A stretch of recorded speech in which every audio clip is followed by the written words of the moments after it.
So you guys have been asking throughout the streams what my new phone is, what it looks like, how it does.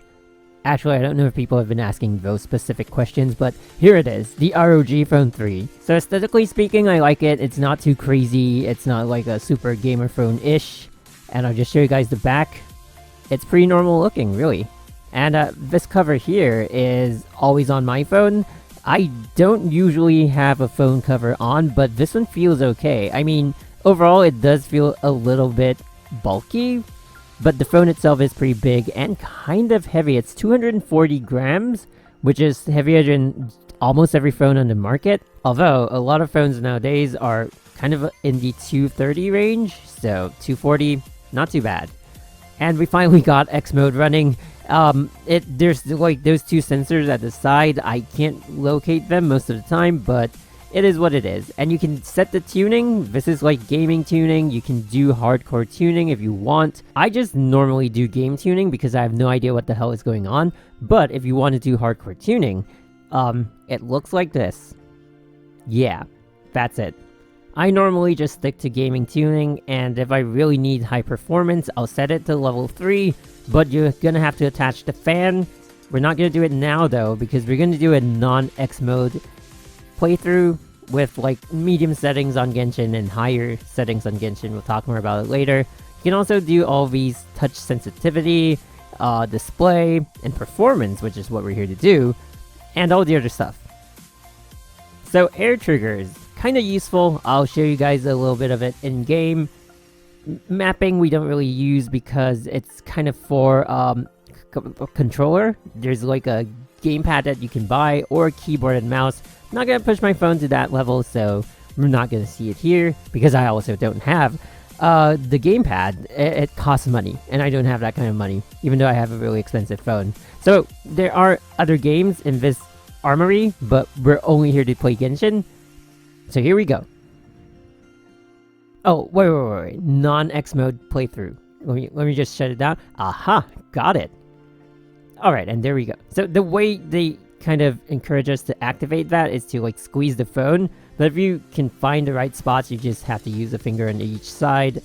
And yeah. So as you guys can see, there is a display down there. It's the real-time stats. I was playing around with the phone before we started recording, and that's the Game Genie, where you can do a lot of stuff like block incoming call notifications. There's also your stats there, your temperature, your GPU, CPU usage. You can even go live from here, but we're just going to use the recording function. So there are a lot of settings you can do with the recording. I've already set it to 1080p, and there we go. So if there's a Game Genie, it's going to be able to block out basically anything to prioritize your game, which, trust me, if you don't want to be disconnected from co-op, it's better to have functions like that. It can be quite annoying if you don't kind of like block out calls and stuff. I've got thrown out of lobbies because people called me when they're trying to play a game. I mean, either you block them out or you have two phones. Also, it might just be me, but I kind of feel like loading is faster when I have X mode on. It makes sense, but I'm not too sure about it. Maybe you guys can use the video as reference, but yeah. And yeah, we're just generally here to see how it does in-game, and finally we're in the game. So this is actually highest settings. We're going to set it down to medium, then we're going to set it to highest without X mode, and then we're going to go into X mode level 3. So, you know, most of the basic motion. There's also the air triggers. I set the left one to be the menu, and the right one for sprint. I'm kind of just used to sprint with R1 because I play on a PC normally, but with a PS4 controller, and R1 is the default button for sprint, so I just have it there in case I reflexively want to tap that part of the phone. I don't do that too often. I kind of like have to actively try to switch it, but, you know. Anyway, medium settings, but with 60 FPS. Because if it's with 30 FPS, it'll look really bad, actually. I honestly switched to highest, and highest also leaves it at 30 default. Does that make sense? Like, even for highest, 30 DPS is the default for, like, that set of settings. So you have to switch it back up. And I was like, oh my god, can the phone not handle highest? Also, you can see me shifting the recording display thing because it was kind of getting in the way being at the top of the screen, so I shifted it down to like below the map. You guys won't see it in recordings, but if you're the one recording for someone else to see, you have to find like a comfortable place to put it. So the phone I used before this phone is already 3 years old, so I kind of get the idea of how a 3-year-old phone runs. I wanted to do like a comparison video, but people are saying like it might be a little in bad taste to show like an old phone of another brand, so I didn't do that. But I do understand, like, you know, this is pretty smooth for just a phone playing a game like Genshin. And as you can see, from normal combat, on medium, our FPS is still pretty good. We're still at like a safe 40. Running around and stuff is still pretty smooth. The phone also hasn't heated up, which is something I appreciate, because we're actually just running it on medium without X mode activated, and I'm getting my ass kicked, so we have to kind of run away. So the way I was recording this, I wasn't seated in a very comfortable position. It was basically just to show gameplay and to also have the real-time footage of the phone so you guys know it's actually from a phone, and like I'm not recording it from PC and kind of saying like, oh, this is the performance of the ROG, right? So that's the point of the video. And yeah, we're gonna change the graphic settings all the way to highest. Also have to remember to switch FPS back to 60, otherwise you would really think that the phone is lagging. And here I realized that it was in Mandarin instead of Japanese, which is the usual language settings I set the voices on, so I just went back in to change it. So this is my first fancy phone. I've never had a gaming phone, a high-performance phone, or a high-performance gaming phone. Well, basically if you want to be a gaming phone, it has to be high-performance. But yeah, so this is the first one that I've bought that is like at this level. So a lot of you guys actually requested to see this, that's why we're doing this video. But if there are functions that you guys think I should be utilizing, or if there's anything that you happen to know about the phone that you want to see, you can just DM me, you can let me know. I'm on Discord, you can leave a comment, and I'll try to show it. So, you know, maybe you might be one of the people who are making a decision on whether or not you want to be buying this phone. And if I can show it to you guys so you guys get a better idea, I would be glad to do it. Also, this is a 16 GB. I think I'm gonna have that in the description, but I'll just let you guys know. It is a 16 GB RAM, 512 GB storage. So it's basically the highest end ROG 3 phone that you can buy. So I was thinking of buying the 12 GB, but when you buy stuff like that, you really just want to go for the highest because you can't really upgrade it, right? I mean, of course, not everyone is going to have that option available all the time due to a budget, maybe. But for me, it's like, you know, if I couldn't really afford to get the 16 GB, maybe I would look at another phone that would give me the kind of performance I wanted.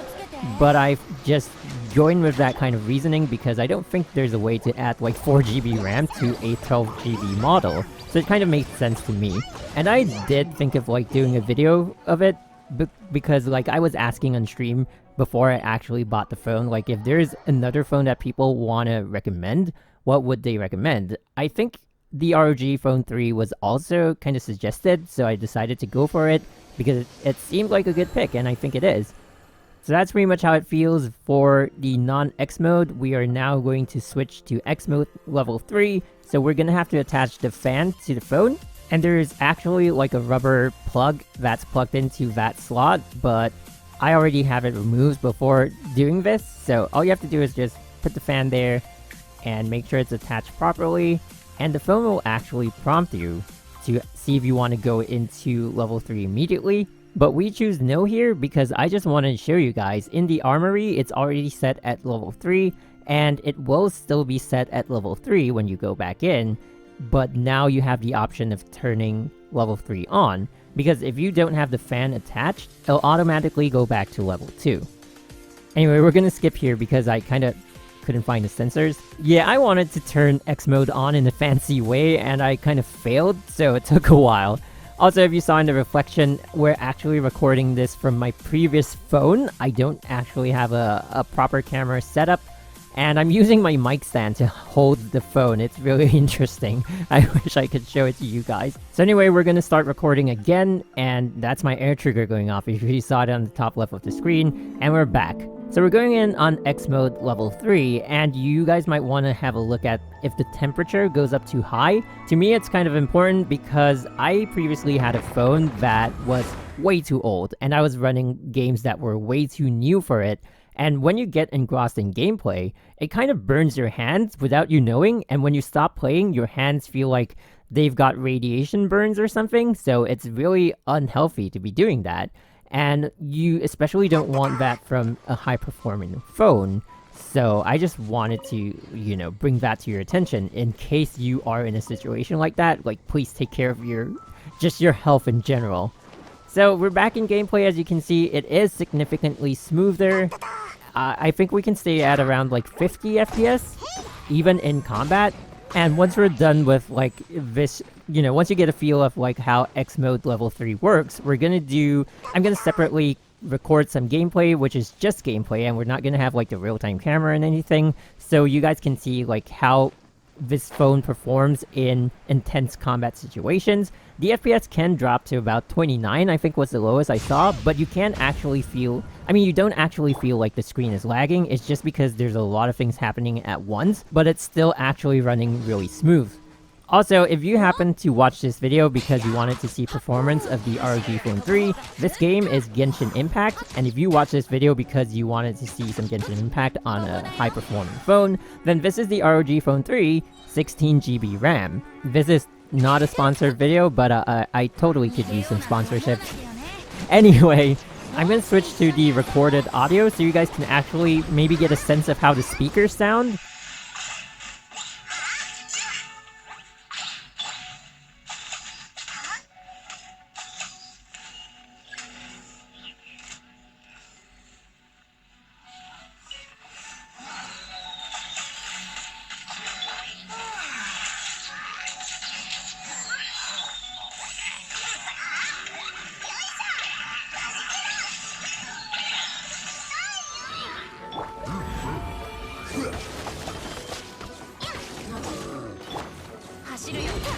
So yeah, that's pretty much all I wanted to show. And we'll switch to a more intense combat situation so you guys can see its performance being pushed a little more for Genshin Impact. And if you guys maybe want to see the phone playing any other game, you could let me know as well. Until then, this has been MG. Thank you guys so much for watching. I'll see you guys soon.